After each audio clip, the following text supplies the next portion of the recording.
Mapenzi ya mwisho wa moyo sehemu ya pili. Drama inaongezeka, usaliti unaanza kuonekana wazi. Baada ya ule ujumbe wa ajabu, moyo wa Juma haukuwa na amani tena. Kila aliposhika simu yake, alihisi kuna kitu kinafichwa nyuma ya pazia la ukweli. Ninakupenda. Ujumbe ule ulikuwa mfupi, lakini ulikuwa na uzito mkubwa kuliko hata maneno elfu. Siku iliyofuata, Juma alikutana na Amina kama kawaida. Lakini safari hii hakukuwa na ile furaha ya kawaida. Amina aligundua mara moja. Juma, kuna nini? Leo unaonekana mbali. Juma akasita kidogo, kisha akasema, hakuna, labda ni uchovu tu. Lakini macho yake yalimsaliti. Wakati huo huo, upande wa pili wa mchezo, Zuwena alikuwa akicheka peke yake. Alikuwa ameanza mpango wake kikamilifu. Aliendelea kumtumia Juma ujumbe kila usiku. Niko karibu na wewe kuliko unavyofikiria. Juma akaanza kuchanganyikiwa zaidi. Siku moja usiku, Juma aliamua kumjaribu huyo mtu wa siri. Akajibu, kama unanipenda kweli, nionyeshe wewe ni nani. Dakika chache baadaye akapata jibu. Njoo kesho saa 1 usiku kwenye hoteli ya Bahari View. Juma hakulala usiku huo. Alikuwa na maswali mengi. Ni nani huyu? Kwa nini anajificha? Na kwa nini anasema ananipenda? Lakini zaidi ya yote, alikuwa na uoga wa kuumiza Amina. Moyo wake ulivunjika. Kesho yake, Juma alienda kama alivyoambiwa. Moyo wake ulikuwa unapiga kwa nguvu. Alipoingia ndani ya hoteli, akaona mwanamke amekaa pembeni, amevaa gauni jeusi.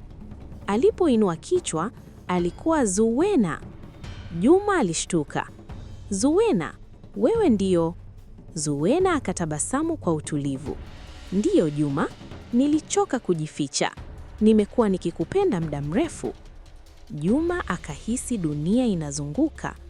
Lakini, wewe ni rafiki ya Amina. Zuwena akakaribia kidogo, na wewe ni mwanamume, si mali ya mtu. Wakati huo huo, Amina alikuwa nyumbani akihisi wasiwasi mkubwa. Moyo wake ulimwambia, kuna kitu hakiko sawa. Alichukua simu yake, akaamua kumfuata Juma. Alipofika hotelini, alichokiona kilivunja moyo wake vipande vipande. Amina akatoka nje kimya kimya, machozi yakimtoka. Kumbe nilikuwa sahihi. Moyo wake ulivunjika kabisa. Ndani ya hoteli, Juma alikuwa akijaribu kujiondoa. Zuwena, hii si sawa. Mimi nampenda Amina. Lakini Zuwena akamshika mkono. Hata mimi nakupenda na sitakuacha. Wakati huo huo, Mr. Khalid alikuwa tayari ameanza hatua yake ya pili. Aliwaita watu wake. Sasa ni muda wa kumaliza hii hadithi. Mpango wake ulikuwa hatari zaidi walivyodhani. Usiku huo, Juma aliporudi nyumbani, alikuta mlango umefunguliwa kidogo. Alipoingia ndani, akakuta nyumba imevurugwa. Na juu ya meza kulikuwa na karatasi moja. Aliisoma kwa mikono inayotetemeka.